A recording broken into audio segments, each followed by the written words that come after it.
He wants another one. 3, 2, 1. Oh, you got it. Welcome to the Antonio Parkinson Project. I am Antonio Parkinson. It's June, and it's Black Music Month.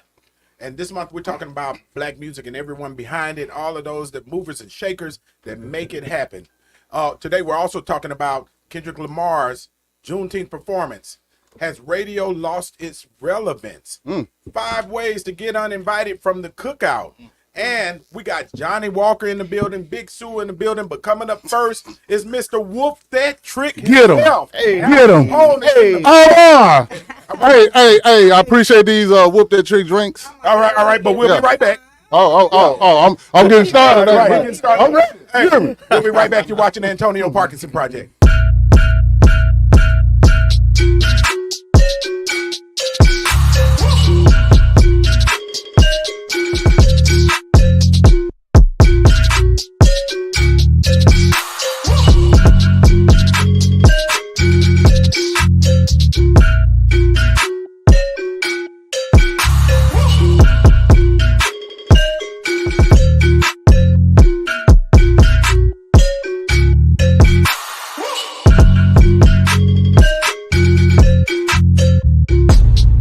Real smooth way. Welcome back to the Antonio Parkinson Project. We are live, y'all, and we are literally live. Yeah. So look, welcome back to the Antonio Parkinson Project. I am Antonio Parkinson. Let me welcome my wonderful, wonderful co-host who had a little something to snack on today. Angelica Jelly Woods is in the building.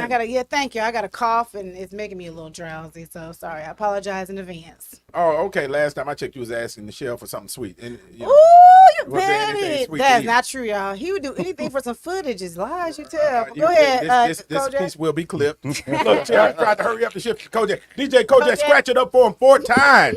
Bam, bam, bam, bam, bam. Damn. Yes, sir. Hey, Oh Al. my God. Al Capone in the building. Did you hear that scratch? That's the test. I heard bams. I heard bams. Number 2 now. You know what I'm saying? Yeah. Give him another whoop that I heard a bam, man. You know what I'm saying? Bam. What happened to the chicken? It was there. Al It was there. Capone. You got to listen with your third mind. Yes. Yeah, it's there. So y'all didn't tell me. Let me. Creativity. Hey, so I need enough. Let me sip a little bit more. Oh, Lord. Shout out 2 chicks in the bottle who brought us the whoop that trick. Whoop that Y'all trick. give it up for my guy Al Capone in the building. Oh boy. Yeah. It's y'all fault, man. Y'all done did that too. Y'all got me. Nerves now, We did do that. I heard the scratching now. Okay. Oh, okay, you hear it now. It was a It took delay. It's a delay. Right. Delay, man. Okay. My bad. Hey, look, we are incredibly honored to have you here on the Antonio Parkinson Project. Thank you, man. Thank you. June is Black Music Month, all month long. We've been celebrating Black music, man, and Memphis is a mecca for Black music. Yes, and, sir. And you're a part of that history. Man, glad to be, thankful to be, and it's a long list, long list. Yes, yeah, man. I have to give a shout out to Al Capone. Al Capone was one of my first friends that I 100. I got when I got to Memphis. Real talk. Back in the early 90s, right back all the way back to the days of Warehouse Studio.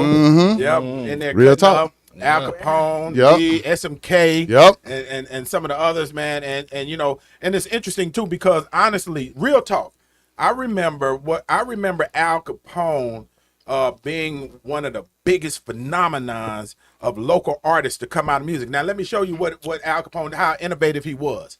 Back in the days of 380 Bill, right? Al Capone had on his set a coffin. Right, you remember that? And Al Capone, would rise up out of the coffin. Yep. And in real talk, so you got to understand. And for those that y'all need to understand this history. So just a little bit before that, the Bovan started the Bovan dance. Yes, right? sir. Yes, Right? sir. And then the Bovan dance became Gangsta Walk. Yes, sir. Right, and then Gangsta Walk. Shout out to Spanish Fly. Shout out to Spanish Fly, yes sir. Spanish Fly, come on the show, man. We waiting on you, man. Look, but here's what Al Capone did that made it different. He evolved gangster walking, right? Because when he came up out of that coffin and he was on that stage, he was so wild with it that gangster walking became a mosh pit. Am I lying? That is true. It The turn up became was real. a black version of a mosh pit. The turn up was real. And then it became buck jumping. Yeah. Am I right? Well, I think it started with bug jumping and kind of evolved. It was bouncing between bug jumping and gangster walking at one point, and then gangster walking fully stuck. Right. Yeah. Yeah, and we said on the last show or the show before that, who we had, we was talking about gangster walk and Kurt Clayton. Oh, Kurt and Clayton. was it Kurt? KC. Yeah, it was yeah, KC. and you know, back then, man, it was such a phenomenon. Gangster walking. You know, I was the transplant here, so I was from out of town. So, gangster So you walking looking at it from the outside, yeah, right? and like, whoa, what's going on? Yeah, and it was There's such a some different phenomenon. hip hop going on. Yeah. It was such a phenomenon that no matter where you went in the city, if you saw a person walking across the street, they were swinging their curl and they were gangster walking. They wasn't walking regularly. They were Okay, gangster gonna do it. walking. Look, okay. Yeah. And then Throw a boulder right, in there. right. And Ain't then no turn all with Right. it. It's the movement tricks, man. It's the Y'all movement fault. yeah. Now tell us about that period from your perspective, though. How did it get started for you? Well, just being one of the early pioneers in the scene, it started really with 21st Century Youth Club for me. A lot of us. Yeah. This guy was there. You know what I'm saying? It was I would say a little before the full Memphis rap sound. It was just a bunch of Memphis people that's into hip hop and rap and DJing and whatever the case may be. We used to go to 21st Century Youth Club and kind of that was our chance to kind of work with each other and vibe with each other and see the different styles. It was at that time, it was a bunch of different styles. Nobody did most people didn't do the same styles. Right. Everybody had their own style, and it was just a cool hub just for people hip hop in Memphis at the time. But let me pause you there. And, Okay. and I'm sorry to interrupt, but No. the point that you made was 21st Century Youth Club. Youth Club. We were Youth Club. teenagers. So We were literally so There teenagers. was something for y'all to do. It was something for us to do. It was, especially when it came to hip hop and entertainment. You know, it was like one of the first places you could go to see people from other places or other parts of the city that had the same love that you had for hip hop, and got to know each other. You know what I'm saying? And I first met Ball and G there. Endo G. Yeah. He was there at the time. T-Love, Cody Mack. So that was Yeah. second level. Right. Yeah. Peaches and Cream, you know what I'm saying? They some Peaches, Cream, and Chinese. They was like some of the early Memphis female rappers at the time. So it was Peaches and Cream. without going there, I wouldn't have known all those different people. But were you part of a group at first? Yeah, Right. I was part of the group. It was called the RG Syndicate, and then evolved into the Men of the Hour. Right. Yeah. That's right. So those were the early days, man. And then eventually we end up at OTS Records. Right. And around that time, I would say that's when the Memphis rap sound really started Taking to shape. kind of take shape at the time. Yeah, so the early days of OTS, we talked about that. Shout out to Reggie Boylan, who Kojak said was coming on the show. Well, the Right. 27th, the Shade. 27th, he got to get to Memphis. I can first. see Reggie B. Yeah, he'll come. On the phone for a long time. Shout out He to got Reggie B. to Look, say. Kojak was Kojaking us. That's a term.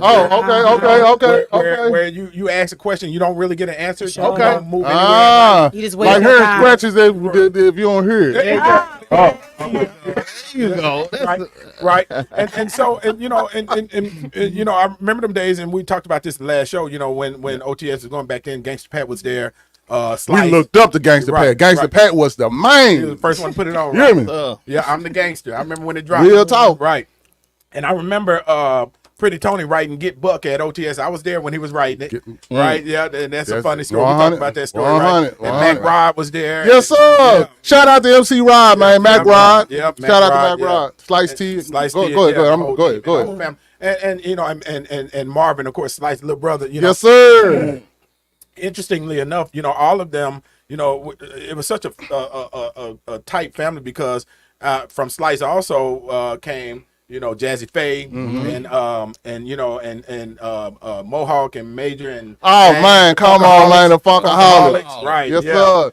yeah. Also at OTS, one of the in-house producers was Tyrone Bell, aka Psycho. Yeah, that's right. Psycho's on the show, too. Yeah. Him, it was. Oh, it's Uh-oh, him. we got Him and Red's receipts. doing some We good got some stuff. receipts. They doing some big. His Psycho kids, Right. called the CEO fam. Right. I actually feature them on a few of my shows. They are phenomenal. Right. phenomenal. Nice. Yeah, and so I'm looking at this clock, so I don't want this segment to run out without us talking about, fast forwarding, right? And then, of course, Hustle and Flow came along. Yes, sir. And walk us through it.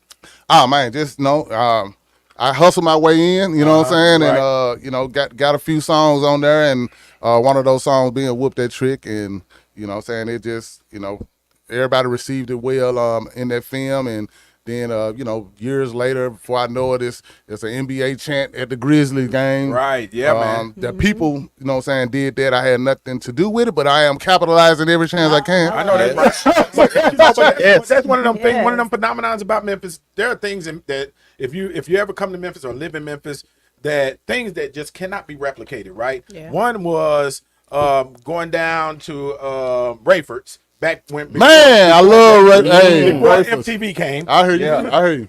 Yep, and you just could not replicate that, right? Yeah. And another is to watch 10,000 white folks with All walks of life. Hold on, we ain't gang. We can't say it's all white folks. All walks of life. Wait a minute. Let me tell you. Let me qualify why I said They are part of that walk of life. Let me qualify why I said. Okay, go ahead. Because we are ready, black yeah. folks. We are ready. Yeah. I'm gonna say One- whoop that one- trick and one- wave my hand. one- But to see the white folks I agree. join I us agree. and see, Yeah. a CEO of a Yeah. Fortune 500 Yeah, company and box be turned seats. and waving turned. and doing his hands like this and hollering, whoop that trick. That is Soccer moms and soccer moms. It is pretty Right. wild. It's wild. It's wild. The rabbi. Yeah. It's Yeah. unbelievable to see and rabbi. experience Yeah, that. yeah. Right. And real talk, everybody that comes into town that goes to a Grizzlies game and see that for the first time are like just Blown away. Yeah. And the beautiful thing is it stays in a positive tone where it's just to chant the team on. It never escalates past that. Right. And it never did. And you know what I'm saying, we all got to be proud of the fact that we can have that type of energy and that type of chant and keep it there. Yeah. Keep it there. And it doesn't become anything negative. Yeah. So speaking of lively events, Kendrick Lamar had his Juneteenth concert. Yeah. And and at the Forum, right? Not the FedEx Forum, but the LA Forum, the Fabulous Forum, what we used to call it back in the day when I grew up in LA. He had the Gangs United at his concert. Did that. Right? Did that. And he took advantage of an opportunity to really pull everybody together and take something, even though the energy is coming from him dissing track, yeah, Drake, a diss track. right, but They not like us. right, yeah. So what, along those lines, what do you think about Kendrick Lamar pulling all the gangs together, through his music, and then I want to come back to your other question. Anytime you can, unite different people from opposing. When you can get ops to come together, that's always gonna be a beautiful thing. You know what I'm saying? Well, speaking of that, what is it going to take to bring these young cats together here? Because they getting the numbers, they doing their thing. I see a lot of artists doing their thing. They getting the numbers, but they die before they get all the way out there. Is that something if anybody in the city can do it, bro, I know you can put together. We sit all these young cats together, sit them down, and Well, I would have to say I do go to a lot of schools. I've been doing that for I love what you're doing. for some years now. I just try to put that positive energy out there to let them know it is about staying alive. You know what I'm saying? And sometimes you gotta move a certain way to stay alive, and it's not all about trying to overprove your bravado or whatever the case may be. It's about staying alive and doing what you got to do to take care of yourself first, and then take care of people in your family. So I actually get out there and do that. Yeah. And anytime I meet with young artists, I try to get them as much game as I can give them to help them see the bigger picture and let them know it's more than just today. Yeah. You know what I'm saying? You if you move right, you got 10 years from now. You know what I'm saying? Yeah. You got 20 years from now. So you got to make the moves now that's going to help you 10 years from now, 20 years from now. You don't want to be 10, 20 years from now thinking about what you did when you were young that's still affecting you 10, 20 years later. But let me ask you this though. Back when, during the warehouse days and Club 380 days, now we thought we were wild, and there'd be some fights, you right? But what do you think, what do you think about today's rap industry and where, and the difference between from I mean, today's rap industry, other than this, we got the internet that made it easy for anybody to, to release music and get out there and possibly be successful. But as far as the content, it reflects the energy that they're really on, what I'm saying? And they just that's what I see. I see them reflecting the energy that they're on.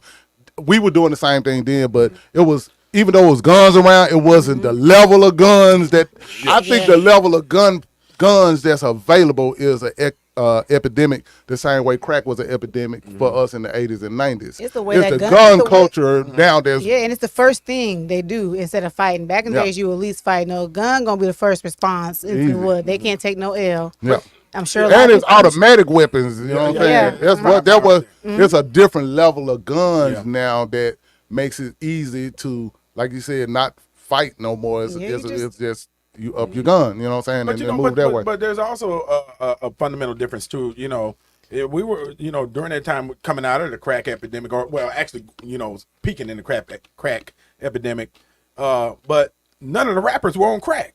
Yeah, we were actually against it. Right. We were actually against doing crack. Right. We wanted against getting some money. Now it's There's a cool. lot of weed smoke now. We weren't opposed to getting money though, but we definitely wasn't. Now you can pop a pill. Today, is you hear the music. Pop a pill, do a line, being a junkie, right? Popping pills. Yep. Listen, man, let's be clear. A lot of this is something I don't think most people think about when they doing certain drugs. Actually, when you look at what's in the drug, it's heroin in the drug. Right. It's cocaine in the drug. Yeah. You know what I'm saying? Fentanyl and stuff like that. It doesn't say that like when crack. Right. It was crack. You know what I'm saying? Yeah. But when you got all these different, break it down. when you got the different pills with these different names, it doesn't say what's in the pill and stuff like that. Like just Molly. Yeah, So you know what I'm saying? But Molly, opioids and stuff like that. So you don't realize that you are becoming an addict Yep. because those drugs don't say what's really in it. But it's a lifestyle. Addiction is a lifestyle. I mean, you put perks, whatever her name is, Waukesha, getting high, lean. It's a lifestyle. Getting up to get high. They glamorize a lot of people in the industry. They do, not a lot, but most people do. It's because It's okay again, to I knock your don't think. nose and keep on going and get some. I don't know, but Hey, welcome to the Antonio. No, how many people right now in Jay-Z's situation? It's a party thing. They walk around. you're right. It's part of a party. But It's the like, thing is, when not it's me. cocaine, it's cocaine. You know it's cocaine. It's pure, yeah. But the gonna pills keep and it stuff whole. like that doesn't say what's in it. Yeah. But it's in there. And it's so much new doctoring that's taking place. They are changing them elements in those pills and Let me get my bartender on. Right. Watery right Right. there. Oh, There you go. Yeah. And so, but our these new rappers, right? They're testing everything, right? It's not a drug that, Like Mike F said. Yeah. I don't know if y'all seen the Mike F clip. We've been talking about it. Yeah, exactly. Off everything, but you know what I'm saying. But listen, it's at the end of the day, I think it comes back to number one, education. I think if they really knew what was in it, that may cause some people to pause. You know what I'm saying? And I guess the glorification of the fun aspect of it is on a level where you don't even think about what's in it until until you become addicted. Yeah. Gotcha, man. Y'all give it up for Al Capone. Hold on. What happened? Right here. You ain't finna have me on like Miss Ellis. You don't have me all on the string and hook. You're talking about everybody else and don't talk about my blues rap now. Right. Listen, man. Get the blues rap. It's in the shot. Hey, yeah, it's in the shot. There you This go. is the blues rap, man. My new project. I'm blending blues and rap together in a way that's superb. You know what I'm talking about? And it represents Memphis and the Mid-South to the fullest. The Memphis way, blues and rap. Get you one. It's available online on every streaming site. It's called The Blues Rap, man. Al Capone, Al Capiz, the old boy. Support me. And tomorrow I'm having a vinyl release party. Yeah. At the Crosstown Concourse at the Memphis Listening Lab, Crosstown Concourse, okay. 1350 Concourse Avenue. What time? 4 p.m. I'm pulling up. to 6 p.m. Come kick it with me, rock with the OG, man. From the 90s to 2010. I'm still in motion like the ocean.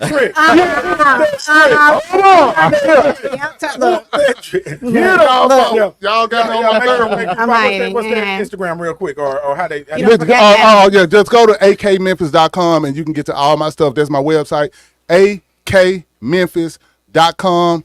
Get up on me, and that's what it is. All right, let's try it again. Give it up for Al Capone. Hey. Oh boy. Yes, sir. Yes, sir. Hey, and so look, don't go anywhere. Stick around. Hit that subscribe button, and we'll be right back because we are going to ask who we got next. I'm about to get the wrong person. Oh, we are going to ask Big Sue. What are the 5 ways to get uninvited from the cookout? Woo! All right, we'll be right back. You're watching that. So.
Welcome back to the Antonio Parkinson Project. I am Antonio Parkinson. You are watching the fastest growing visual podcast in the Memphis market, and we are on fire here. Give it up for my wonderful co-host, Angelica Jelly Woods in the building. It's a little too-turn. We're a little too-turn, but I'm excited for Big Sue, okay? Because she's a whole vibe. I'm excited for this interview. Come on.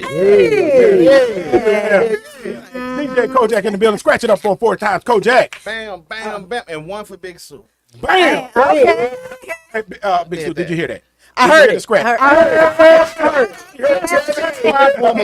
was behind the back. That was a juggle. I heard all of that. Right, Yes. piano style, right? Give it up to Big Sue in the building. We're talking about yeah, we're excited to have you. You know, you are an absolute talent for the city of Memphis. You know, and you're a transplant, right? I am. Where you from? Born in Chicago, but raised in Omaha, Nebraska. Okay, Omaha. Big Sue, Wait a see, minute. that's how I gotta say this. Yes, I ma'am. got a vibe. I'm from the Midwest too. See, I just picked See, it up. that's what it is. You click up like Hey.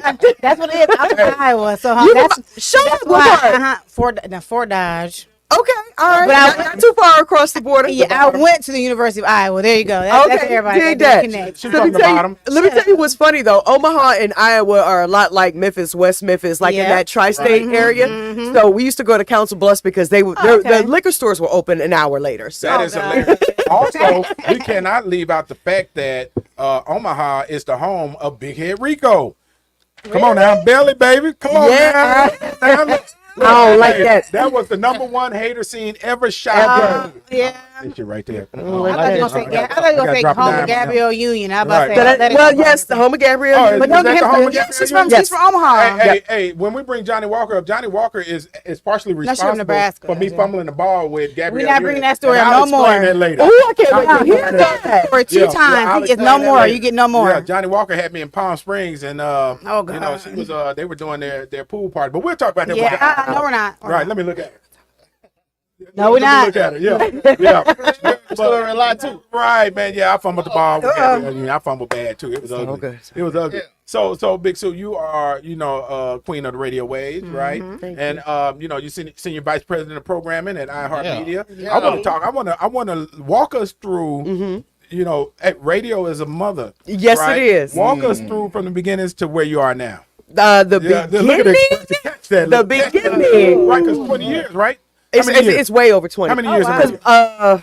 Good God, it's over 25. My very first gig was 1996 in Omaha, Nebraska, the first black-owned radio station there. I didn't even know there was a black person in Omaha. Exactly. Me and Gabrielle Union's family all got together and made a radio station. No, I'm kidding. Right. But that was back in the day where you had like the color wheel, and so black people are not a monolith. So you had to play R&B from this quarter hour. You could play 2 rap records an hour. Right. Then you had to play something gospel. Then you had to play something. Oh, that sounds like Wichita, Kansas radio. Yeah, trying to please the entire black community in 1 hour is a struggle. Okay. They still doing that. Wichita, They Kansas. still do that in Iowa. Yep. Yeah. Yep. Yeah. So that was the first gig in '96, and then I did a stint at U92 when I was at the University of Memphis. Okay. Didn't know anything about jazz, but praise God to the pilot Malvin Massey, who recently passed away, who taught me everything I needed to know. Too, and I didn't know nothing about jazz, but right, same station. They had CDs with the color coded stickers. He was like, still the same. It was still the same. Still color wheel. This time to this time, play the red stickers, play the yellow sticker. I'm gonna date y'all. So I worked at a radio station in Jacksonville, Texas. My job was to cart the oldies, soft rock, music off the vinyl so they can play the carts. Now they take you back. Oh It's my carts. goodness! Yes, that's right. It's an 8-track. That's right. But in radio, they call them carts. Right. That's right. Exactly. That's right. So then, fast forward, you guys know my stint KXHT at Hot 107 from 2000 to about 2005, right after Katrina. Then I did a year in Louisiana. I was on air. That was my first time. I was in multiple markets: Lafayette, Louisiana, and Baton Rouge, Okay, you got some Louisiana. good boudin then. Yeah. Oh, I got boudin gumbo. That's why I learned how to cook etouffee. That's why I sharpened my skills in the kitchen. So hold on. Let's pause you right there, and Okay. we'll come back. Because now, why did you leave Hot and go to another market for a year? So it was waiting out a thing called a non-compete. Okay. At the time, I could talk about it now because it really doesn't matter. Okay. Non-compete is basically you can't work for a competing station for a set amount of time. Mine was 6 months. Okay. So I moved to Louisiana. D-Rock was the PD that I had worked with before. Right. Yeah. She was like, "You ready to go?" I was like, "Yeah, I'm ready to go. Let's try something different." D-Rock. Yeah. So she put me on in 2 different stations, and it was time for me to come back. However, I was not in the life group of that radio. So 1035 Right, okay, was the company. It was Oh, Citadel Cumulus? at the time. Citadel, right, right, and okay. now Cumulus, Right, right? So there was no place for me. And I had, asked to renegotiate the contract and everything, and then things kind of go how radio goes, and openings happened, and then the opening with Mike Evans and Prescott on the morning show, K97 came open, and that's how I ended up joining 17 years ago on the 18th. Wow. So I just celebrated my 17th anniversary And with that iHeartMedia. was a great morning show. It was a Man, fantastic really, morning but show. now Thank here's you. what I don't understand is when you had those formulas, why do they break those formulas up?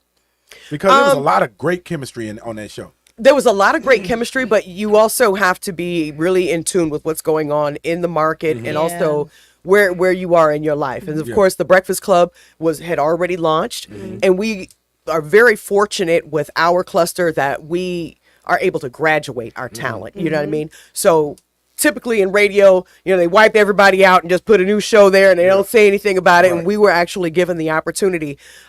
Envy and Charlemagne called in that morning and we all got a chance to have a conversation, and they gave Mike his flowers and Mike got a chance to pass the baton to Envy and Charlemagne, and it was a beautiful thing. And so then we graduated Mike to V101, knowing that eventually Tom Joyner would retire, and then we could super serve the city by putting another local morning show on air. And so that's how Mike got to mornings with now Ina Esco. Right, So, right. yeah. And I appreciate that, and I do understand the passing of the baton. However, we do also know that that's part of the marketing strategy for getting everybody to buy into it, right? And correct or incorrect? Memphis is different. Yeah, it is. Everybody It is. says my city is different. No, Memphis is different. Memphis is unique. Memphis Yes, indeed. is very unique, and Memphis talent, veteran talent, like are superstars when they hit the street, and they get a lot of love. So we respect the audience greatly, and it's not just necessarily buying into, but it's like, yo, we got to make these changes. If you love us, continue to roll with us. Thank you. Big Sue, can I say something? He wanted to go back to Hot 97. Hot 97. It's that. No, it's not. Don't do that blooper. They gonna, so sad. They gonna bloop the mess out. No, it's all good. I want you to be able to get to the question because I know we're on the clock. They don't pay attention to that clock, please. Okay, He gonna be happy to clip me because I made that mistake. But no, 1996 is when you first did your show in Omaha, right? Yes. But before then, how did you get radio? Because like you give me like these vibes, like you came out the womb talking like this. It's just weird. Like how, it's like really weird. It's like it's just like you're just natural. Like do you? Thank you. How did you choose it? Because you don't even give me Midwest. You give me more East Coast vibes. Oh wow. But how? I just want to know, how did you decide radio? I know, did you go to school for journalism? But So you know what? When I started at Creighton University in Omaha, did Okay, I a know semester Creighton. there, and then transferred to University of Memphis. I wanted to be the female Spike Lee. I wanted to make movies. Right. Creative type. Yeah, it's very Yeah, weird. yeah. But I'm a very type A scientist, but I have this So you're a weird straight up creative. nerd. You honestly a nerd. Super nerd. Man, look. Super ain't nerd. nothing wrong. I love they like data being and I love nerds. abstract art. Do you tell people that? Because most people would not know that about you. See, You know, we discovered that on the for show. all of us, for those of us that are sapiosexual, Yes. you know, I'm seeing you differently now. Well, all right. Oh, With the little God. glasses on. They like stuff like that. Yeah. Yeah, but Later. to your question is I'm pretty hard headed and I don't take no for an answer. So when I kind of lock onto something, and if I get told no, like it took me 3 tries to get on it hot. You know what I mean? Like I didn't get on as soon as I went to the jazz lover. I'm like, okay, well if I can't do it this way, maybe I'll go around this way, or maybe I'll try something else, or I'll look for a different approach. So I guess that's in me. Okay, That's incredible. It's Let like, me- yeah. and that was a great question. Thank you. Angelica. She Even does through it do all. that. Through it all. But look, You that's know a what? great She's gonna question. forever remember me because of that question. So I'll take that L. Thank Right. you. And it's all good. Though. But let me ask you this. You know, in the time that we're in now, you know, radio has a lot of competition. Woo, very, Yeah, very, and so very competitive. how do you feel? Has radio lost its appeal at all when or is it just finding a new way? So I hear this question a lot. The thing is, radio isn't the sexy new toy. It is the Right. first form of media. It predates TV. But if you look at it, radio has laid the foundation for all of our media today, That's true. including social media. When you That's see true. influencers Yep. on social media, you see on TV all of the tactics that are. I mean, the game is ancient. It's about yeah. harnessing an entire audience and keeping them for as long as you Right. can. Yeah. Yeah. So in that aspect, no, it hasn't lost its luster whatsoever. And even when it comes to artists and airplay, like radio may not be breaking that new music first because we have the science. We know how much and how often we have to expose an audience to break a record. How many times? Yeah, that's good to Child, don't even get me know. into the numbers right now. But I mean, it's about repetition. Yep. But where was I going with this? Yeah. Radio makes the radio. star. Right. Because Yeah. you're not 98% of the country is exposed to radio, whether you're listening actively or not, you're being exposed to it. So if you've got an artist who is constantly, getting that repetition, then that's going to blow you up versus, okay, you trending for a day. Right. Yeah. So Yeah, it's a perfect segue, right? Yep. So if an artist wanted to get played, now you're programming. What are you programming all the stations? I know you're doing regional. too. I have a regional role where I get the chance to approach to coach content and coach talent and coach programmers, but I do still have my hands on KJMS and WHRK. Okay. So On a day-to-day. So for those artists, the R&B artists for those stations, they want to get on the radio. What do they have to do? Oh yeah. Boy, you better do that street work. You got to do Come that on, leg it ain't work. They don't wanna hear It that. ain't They don't changed. wanna hear that. The game ain't Educate changed. Don't hear them. that. Educate Seriously, them on like what is that. get hot get it hot on the street, get hot in your community, get hot in your city, and we will find you. Yeah. Because that's what we're doing, And I'm sure it hadn't changed. Back in the day, you had to get hot, and you had to make your people needed to be calling radio. So you say, "Hey, how come y'all ain't playing?" Yeah. Yeah. So it's still the same thing, still Yeah. the same formula. Still, yeah. Yeah. How much does research play into programming now? Oh, Yeah. everything. Yeah. Everything. Research is everything. But I mean, we have so many different metrics and things that we're able to measure that it really does kind of come down to a science. And that's why I love it so much. So I have a question for you too. When you looking, do you go like, for example, just to break it down, would you go on social media, right? On your Absolutely. free time. Is there a certain hashtag you follow and look for? No, the hashtags are actually just for my personal enjoyment. Okay, not okay, like if I'm okay. looking for something, you know what I mean? There's certain ones that people do, like choose 901 or something like that. They look to see what kind of events, or like Memphis events. I do Memphis follow talents. I follow Memphis hashtag, like all things Memphis. I use that hashtag. I'm trying to get somebody some cheap points, but go ahead. I don't know who it is. It might go over their head, but it went over their head. But go ahead. But yeah, I use Memphis, black travel, like that's my jam, like food and wine, like those. They still gonna miss it, but you get where I'm going. I Okay, there got you go. it, I caught it. Okay. Okay, Yeah, Big Sue, Kojak, we did have a comment. Somebody said, "Are you single?" No, Oh, she got a beautiful ring. on. I seen it when absolutely she not. came I'm in. engaged, honey. Somebody got to her. Yeah, real quick. Smart man. yes. Smart man. Yes, actually, an old sweetheart. Okay. We went out on one date back in the day. Okay, hold on, but where Michelle at? Okay, no subject this time, but okay. Okay. Okay. We went out on one date and we just, life just kind of carried us in different ways. And next thing you know, years later, we back together and it was like, well, let's go and do the damn But thing. So How did it she rekindle? spent the block. How She did it spent the rekindle? She block. spent the block. She Thank showed you. it. I said, Or- I love you, Big Sue. topic. Guess what? I said Yes. we should talk about spinning the block, and here Right, you come coming in, back- spin the coming back block. full circle. And you got a full love I story. did, They gonna but- listen to me one day. But this was a big block. This is a 20-year block. So. Look at Shanti Nelly, a whole relationship, baby Right. married, and look at the age and everything. Kid, thank Exactly. you. All right. Ooh, he Okay. ain't living one. Age gives you perspective, No, though, and it also gives you time to grow and change. I and- just told the intern that Yeah. 21, don't get married. So, Oh, God, no. No, Please, please, no. Look, I'm sorry. Chloe, I hate to break it to anybody. Right. 20? Yeah, 22 young. You're going to be somebody different in 2 minutes. Yeah, exactly. So look, first of all, is it invite them to the barbecue or invite them to the cookout? Oh, I'm from the Midwest and the South. It's the barbecue. It's never been a cookout for me. Thank you. We've been saying that. I'm We've been sorry. saying that. what the cookout mean? No, I said the same thing. A cookout mean, I think it's like a competition. So That's me. so A cookout is like, it's a barbecue, but you just from somewhere else. yeah. So Yeah. so look, give me one thing that'll get you uninvited to the barbecue. Raisins in the potato salad. Yeah. Oh yeah. Okay, they gonna argue. Somebody might argue with you with that. Yeah, raisins Argue and with your potato mammy. salad. Yeah, argue with Argue with your mammy. If you can't cook it, you better store brought it. Yeah. We not, yeah. Store-bought. Yeah. Yeah. Right. Somebody told me that word. I had brought a cake from Kroger one time, and they was in there hollering, "Who bought the store-bought cake?" And, Store-bought and I cake. said, Store-bought. and then they called me in the kitchen. I said, they said, "Who bought the store-bought cake?" I said, "Wait a minute, hold on. That's it's a Betty Crocker, right?" They said, "No, the store-bought cake." I said, "It says Betty."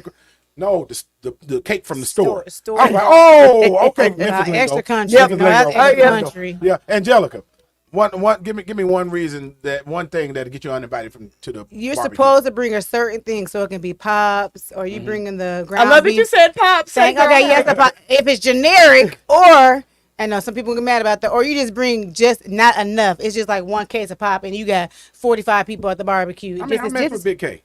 I'm saying, okay, quantity. We're gonna go with quantity. okay. You ask for a certain amount. It's 50 people, and you bring one case of drink or whatever. all right. Who gonna drink all that? Just to say you brought it. I got you. Okay, Oh, Kojak, go ahead. I've known somebody who's walked into the joint with a half drunk fifth of Jack. See, Like, exactly. Oh, that's or you welcome just, with or that. you Right. take your bottle back because nobody didn't drink it. Now they done hosted this whole event. Oh yeah. Just Kojak leave it has there. been uninvited to the barbecue many times. So, what's the reason you've been uninvited? Yeah, what did you do? Bringing my badass kids. Damn. And not watching. If you can bring them, not Don't watching. you have a million kids? Yeah.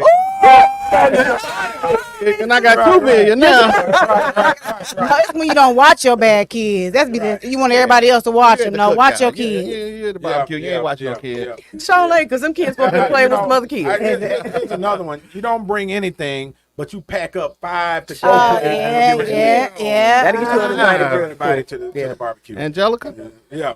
Angelica, what?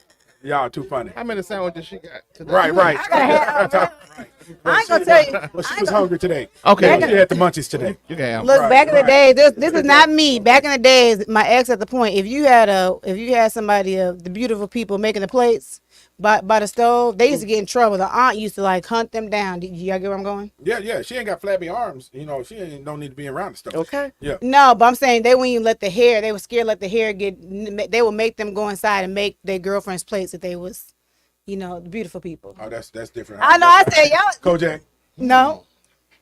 Shut up. They did you know all you the getting the time. crickets on that one, cause Big Sue. Huh? Y'all know Yeah. Pop. I don't want to use the word because he'll clip me as a racist. It's an Iowa thing. White It's an girl. Iowa. They never let the white girl go make the plates. They always say, "Hey, we're getting." I'm trying to say that because y'all will clip. Nobody No, knows Parker. I know Parker.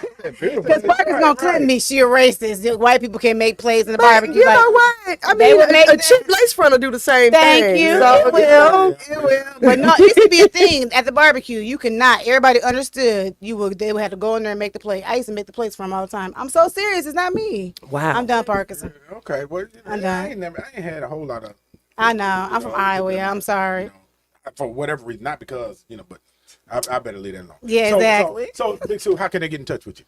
Big Sue's house on the gram at BIGS house. Do Big you Sue's check house. your inboxes? I do. Okay. I do. The DMs are open. So is that ring gonna keep them from jumping in your Oh DM now? Lord. They still jumping in. You can jump. Where you Oh, exactly. Y'all give it up for Big Sue in the building. Yeah. Thank y'all for having me. Thank you for I had being a here. ball. We truly appreciate you, man, and we're proud of you. Thank you want so to much. know that. I appreciate you. Yeah. So don't go anywhere. We'll be right back. We got the legend in the building. Her name is Johnny Walker. Don't go anywhere. Hit that subscribe button. You're watching the Antonio Parkinson Project.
Are we up?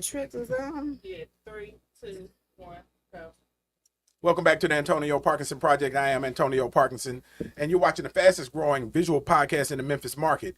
It's June. June is Black Music Month. All month long, we are celebrating those winners that create the winners behind Black music, and we are extremely proud of them. This is a great show, and for those of y'all that are on Instagram, on our Instagram live, Hood view. Those of y'all that are watching on Instagram live, y'all get all of the in between, stuff. So, all the conversations, so we never stop. Make sure you send in your comments because we will read your comments on the air. And look, she is the first female senior vice president Come of on. promotions at Def Jam Records. Come on She's now. the head of Black music at DreamWorks Records. Come on now. All of this. Come on right? now. She is incredibly influential in the launch of artists. Redman, Who else? Method Man, Who else? Ashanti, Who else? spent the block, Foxy Brown. Who else? She co-produced the Nutty Professor, Rush Hour 1 and 2 soundtracks, and she was the head of the Memphis and Shelby County Music Commission. Give it up for Johnny Walker in the building. Sucking now. It's nothing left for me to say. Hey, I ain't said everything because there's a whole lot more. Well, you There is did a whole pretty lot good. more. You did pretty good. I am incredibly honored to have you on the show. And we go back. I was such a groupie for Johnny Walker. I used to follow her everywhere. Yeah, because she was who and where you wanted to be in the music business, right? Coming up. And so wherever she was, I would try to show my ass up, right? No matter if it was Palm Springs, Miami, wherever we had to be, wherever she was, I would be there. Am I lying? No. Am I lying? No. No, you were there. And You were look, there. and I did allude to my Gabrielle Union fumble. So let me give y'all this. So we were in Palm Springs.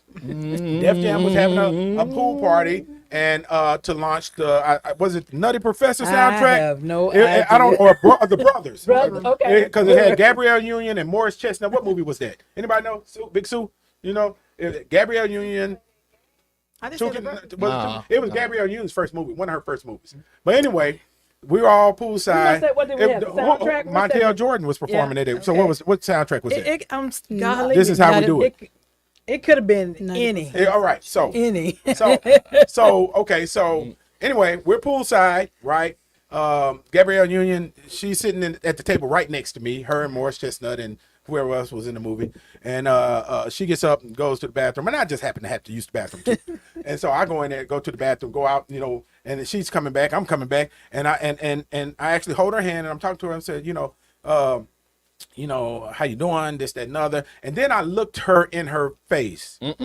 And her skin was so flawless, Big Sue. I'm gonna tag Gabrielle on this blah, blah, blah, blah, blah, blah, blah, blah, blah, blah. And I didn't know what to say, so I just asked something stupid. Do you do music videos? That was it. She's like, That's hey, insulting. oh, baby, it's okay, And I was just, look, hey, Johnny, I just walked on back with my head down.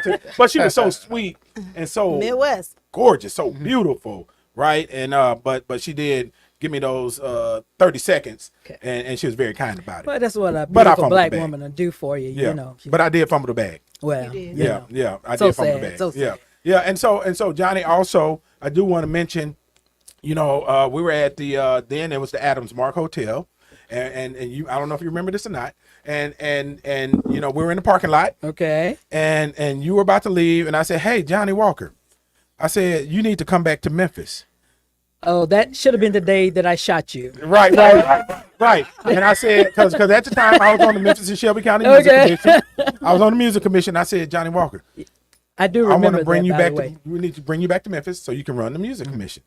Right. And look, Yeah. hey, Kojak, and she's still here today. Yeah. But I thank God for her because, although we fought some wars, we fought some battles. Definitely fought a few battles. Yeah, we fought a few battles. Yeah. Man, that's what me and Kirk Clayton was talking about in the last show, right? Fighting them fights. But so walk us through, how did it all start for you? From Grenada, Mississippi. How much time do we have? We got how much time you need, baby. Right. Well, long story short, I like to say everything from Dolly Parton to Foxy Brown. We started out in country music. I was a country music DJ, and it was just that, like what Big Sue was talking about a minute ago, it's just that love and passion for what you do. I wanted to be in radio. No opportunities to do radio in a little small town like Grenada, but they did have a country radio station there. So I just kept going, kept knocking on the door. My dad used to always tell, because they always going to tell you no. And I would always say, well, they're not hiring me because I'm black, or they're not hiring me because I'm a woman. And my dad would always tell me, every time they tell you no, it's just 2 letters. Flip them. Then it's on. Then Now it's you on. Go back. All right, You go back. Go back. Hold on. You go back. It's on. So I would go back, and eventually they hired me. So it just kind of pivoted into me finally getting on the air, which was a challenge, but it did happen. But I think what was a pivot for me at that radio station was trying to get him to let me play black music on his precious country radio station, which he did not want to do. Yeah. But it happened. We eventually got on. He put me on 10 o'clock at night on the country station because I was doing. But I was doing the midday. Okay. I was doing the country, but I just wanted to play black music, Right. and I kept begging and kept So begging. who was you playing? Charlie Pride? Who was you playing? What did I tell you? Dolly Right. Parton. But I thought you said black music. Dolly Parton was the big artist. Right, okay, then. okay. But at the black music, I met Michael Jackson. Come on, man. Oh, okay. I On the wanted country to play R&B. On the country station. On the country station. Okay. And that was the thing. He like, you're That's losing so your mind. Johnny Walker. That is so Johnny Walker. Right. Yeah. So he, the good thing about it is, like I said, I just, my dad, it's on. And I just kept going back. And so he put me on at 10 o'clock at night. I'm going to say this. He was saying, he looked at me the day when we started, and he says, we're going to put you on at 10 o'clock at night if they come and burn the damn station down. We ain't got a full day of programming and sales, man. But the cool thing is we went on at 10 o'clock, and it grew. He came in, we got to move this down to 8 o'clock, because he was making money. Yeah. And eventually, that program went down to 6 in the evening. So we was on a country radio station playing black music, 6 to midnight. Wow, man. Yeah, Wow. every night. Wow. And that's such a Johnny Walker story. Oh yeah, Right, oh yeah. yeah, We just pushed until we got it, and then I wanted to work in black radio, which is how I got to Memphis. Right. I always tell people the funny part of that is I was making more money at the country station. Wow. Yeah. To Memphis. Yeah, Miss but Walker, bigger audience. I though. have a But it was question bigger too. audience. Yeah, It was an opportunity to do what I wanted to do because I wanted to be on the black side of things. I Right. just really wanted to And be what at a station black was radio it? station. Magic 101. Magic It's 101. B101 Right, now. B101 now. Yeah. Miss Yeah, Walker, I yeah. have a question, Sure. real quick. Would you reference country when the first thing that you played on the air radio? What do you think about the state now with black people making a presence in the country music? Well, don't let me say Beyonce was the first because that would start a war. But I mean, because you wanted to play black music, now country is black music is part of country, which is different from then. So what do you think about that? Well, I mean, I want to be sure that I understand your question, but I mean, we've been in it all the time. We just Yeah, weren't okay. accepted in it. See, people don't know Yeah, that. there was not a lane for us. And what I always say is with country music, and first of all, they categorize all the music. Let's start there. Okay, we got country, we got pop, we got this, we got that. And so country never had to change. They've never. This is the first time that they've really looking at a serious change. They've never had to change. Right. Country's always been country. Well, Right. they were country and western. They shifted a little bit and became country, but they have never had to make any real adjustments. Wow. Right. Never. Nobody penetrated that particular format. You know, there was no crossover into country. You can cross over into Yeah. pop, or Yeah. black artists tried to cross over into pop Right. artists, cross Yeah. over to black, but there was never really anybody. If you was Dolly Parton, you was Dolly Parton. If Yeah. you Will Nelson, that was that. And so they never really had to change. And so this new movement is really forcing a change upon them. And so they still were at a point, because there were a lot of black people playing. You know, you heard of Black Opera? That's never. all black artists, all Yeah. black country Yeah. artists. They were there, but not making a real impact. Gotcha. And so this thing with Beyonce, it just opened a lot of doors. So people have to look at it as a door opener for a lot of artists that before they didn't look at us as being able to really maximize in that format. I mean, you got a black woman with a #1 record on the country chart. Wait a minute. Okay. Hello. Let's start counting the money. Let's start counting the money. Yeah, and wasn't K. Michelle? Didn't she do it before Yeah, Beyonce? but that's a big beef Yeah, thing. slide over. Just let me look at Big Soup. Oh, Didn't K. Michelle do it before Beyonce did it? Yes. But didn't get the recognition, obviously. Like I said, you Yeah. couldn't penetrate. You couldn't Yeah. penetrate. Okay, yeah. So took you them off you worked at Def Jam. Yeah, in the peak years of Def Jam, Oh yeah, right? we were there during the very good years. We were there in the low years. I went there in '89, 89, right? so it was trying to get the wheels to turning. But we were there from '89 to the really great years. Yeah, so if you look at '89, Kojak, me and you were DJing back then, in high school and stuff like that. DJ. So we're And coming a out group, of too. we're And coming a out of the group. Kings of Rock era with Run DMC Right. and those are LL Cool J, and so yeah. So how did you get there? Oh wow! I think I heard somebody talking. You said Kirk Clayton. Somebody was talking about it earlier about the music conferences, Right. Because back then, no Facebook, no Twitter, and all this stuff. Now, you had to go to the music conference for people to know who you are and what you're doing. Right. Which ones were So- you at? Jack the I Rapper, went to all of them. Impact, Kick- all of them. all Right, of them. right. Yeah. Yeah, But this particular conference was the Impact Conference Right. in Atlantic City. Right. And so here's the thing, Big Suka like this. Right. At this point, I am program director at Magic 101. That was the thing they said women didn't program. So I managed to be the program director there. I was program director there for 2 years. But anyway, to differentiate myself from K97, we didn't play rap. We played no rap. Right, okay. None. Right. So we're at the conference, and so they just gang up on me. That's that program director in Memphis, and she's not playing our LL Cool J. She's not playing any rap music. Right. So they got really, black man, black music, black company, black. That's a guy. What else you got? That's not what we do. We have to differentiate ourselves In the from market. K9 in the market from K97. That was the big station. Right. So in order for us to win, we couldn't play the same thing that they were playing. Right. So they just was like, they must have threw everything with me. Everything that possibly a record company can say to a radio programmer to get this record on. Right. I had something for everything that they. That Monday, Russell called me and offered me a job. wow. That's amazing. The funny thing, beat 'em, join 'em, yeah, right? that's right. The funny thing he said was, I need somebody to work for me that is just not afraid to talk. Yeah. Because you all just talk. And he said the main thing is that you stood up for the station the whole time. Everything that I said, you had an answer for me. Right. He said, that's what I need. Yeah. He said, so I need somebody that believes in my company, believes in my music, that will just push regardless. I want you to come to work for me. Yeah. And I didn't want to take the job simply because I didn't know anything about the record industry. I knew radio. That was my whole thing, was radio. And he just like, well, what is it you don't know? I'll teach you. No, but I don't know the record industry. And so the big thing was he called back with that number. I said, I learned the record. I learned a real quick. Right. and you want me to do what now? So I think what worked for me those years, and like I said, I knew radio, and I knew I could put that copy up in front of me, and I could say anything. So I always would write down what I was going to say, and I would call the radio stations.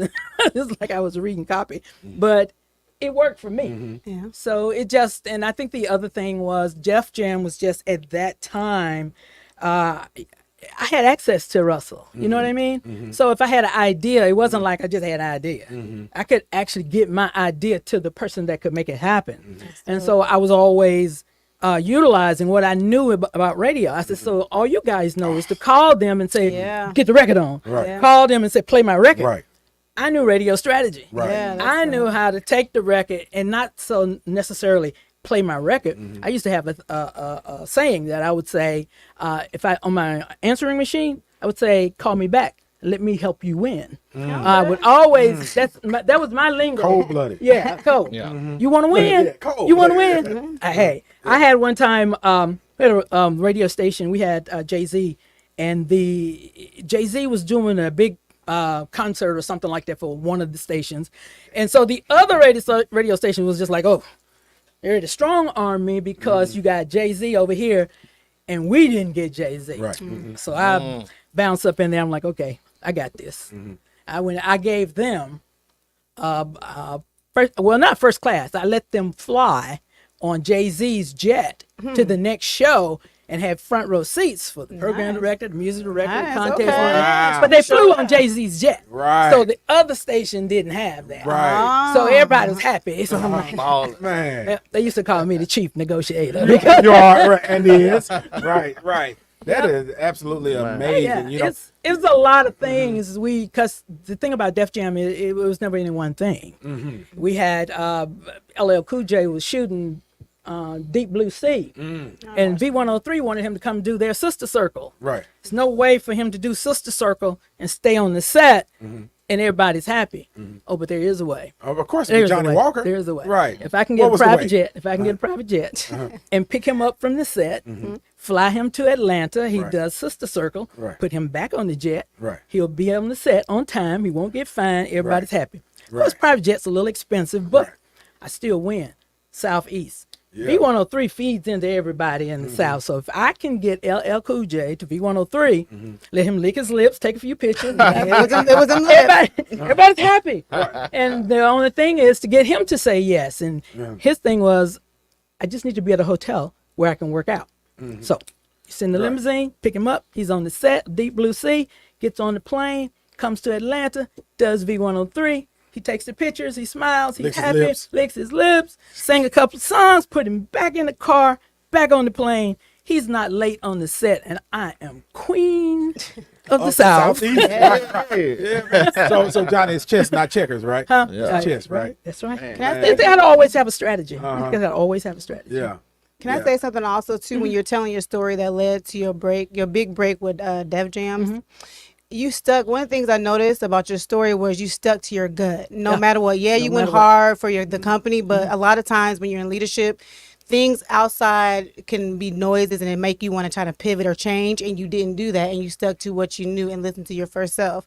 But I do have a question: while you were in leadership and you were in your new role, and you used your old role to kind of get ahead. Did you ever like second guess something big, or just have a second guess a moment in that new role?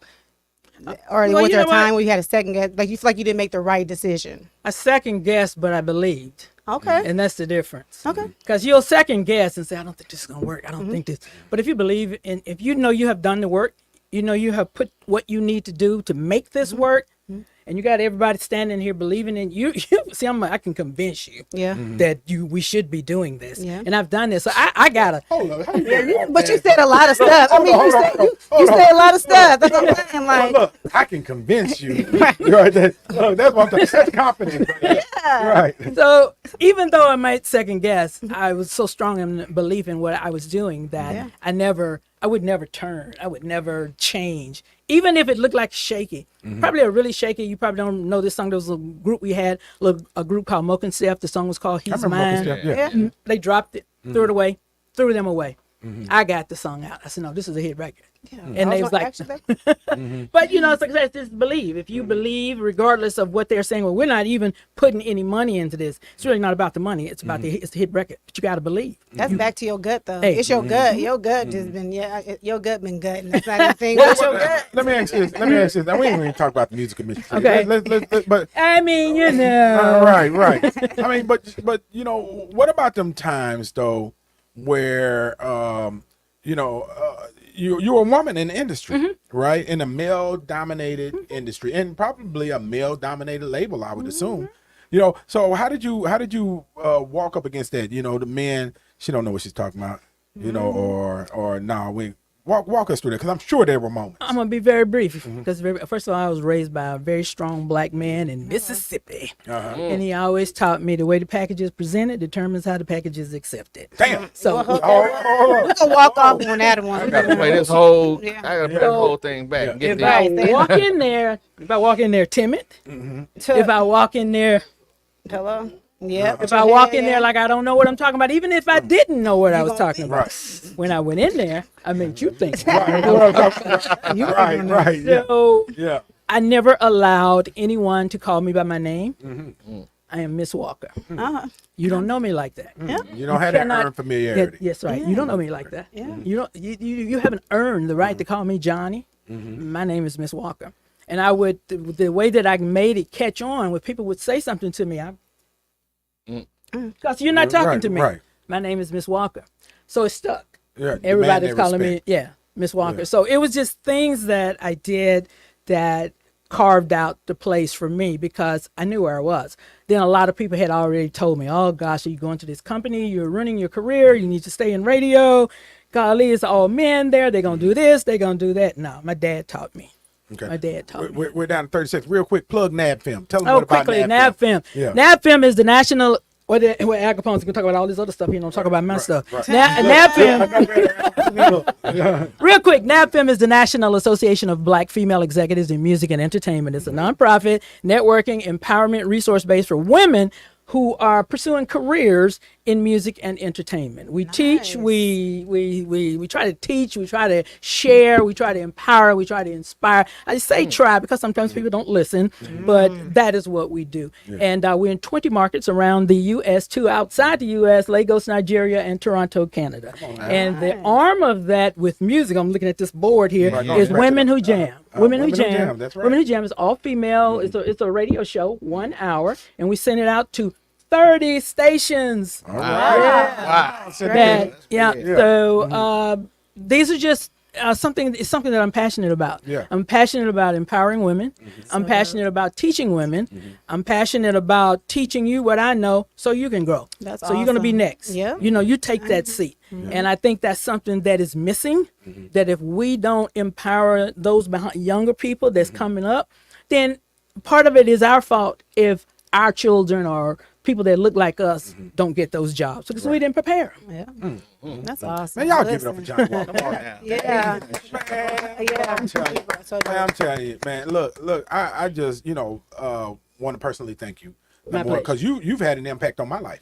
Yeah, seriously, you've had an impact on my life. Well, I want to thank you. I mean, congratulations to you for this, thank you. the Antonio Parkinson Project. And I got to do it, man, because see, Big Sue, it's not a lot of women that are in positions like that, especially in radio. So you had to congratulate her for the ladder that she has climbed. Yes, and my indeed. man Al Capone over there. Yeah, Oh boy. Yeah. So it's a lot of great talent right here in Memphis. It absolutely is, and but I'm I appreciate you trying to spread the love, and we love Big Sue, and Big Sue, I love you. I love you, baby. But I do. But now I'm talking about me now. Okay, talk about you. You know, talk about you in the last 30 seconds. Right. Right. Talk about Remind the them, second remind thing, them. But I have to say this publicly though, because we spent a few years together, on the Memphis and Shelby County Music Commission. Yes, we did. And we fought a lot of wars, and we I had a chance to absorb, all of this, and even the years before. When I'd be just standing next to her, sometimes some of them years she probably didn't know who the hell I was. But I was, if you felt your little knees getting weak, because I was sponging all of that. I was sponging all of that knowledge off of you at the time, right? But you have changed the lives of many people. Awesome. Right. I know you don't necessarily like to stand up and say, I did this, I did that, but she has been an incredibly positive influence and game changer for a lot of lives, and they're generational at that. For sure. Right. Yes. You can go, whether it's an artist or another person coming up in radio, or someone like myself. I wasn't a state representative when I met you. No, you was not. That's right. You were right. not. That's right. And so, but I just want to thank you for everything that you have done for so many people. Oh, it's And we love you and we're proud of you. Give it up Yeah. to Johnny Walker. Yes. Yes. LaContier, she texts me. She works on our podcast, and she's a producer, but she's in communication and marketing. She texts me, and she's from East Coast, and she said, I looked up to Miss Johnny Walker when I first came to Memphis. You have no idea who she is. We didn't know. Yeah. And you one of the people that she looks up to. Wow. She literally texted me that, and I was like, I'm going to tell her right now. So she looks up to you. That's awesome. Yeah. That is Not even awesome. from here. No worries. All right. So you've been watching the Antonio Parkinson Project. Make sure you hit that subscribe button. Make sure you like, follow, and share. Yeah. And we will see you Yeah. on the next show.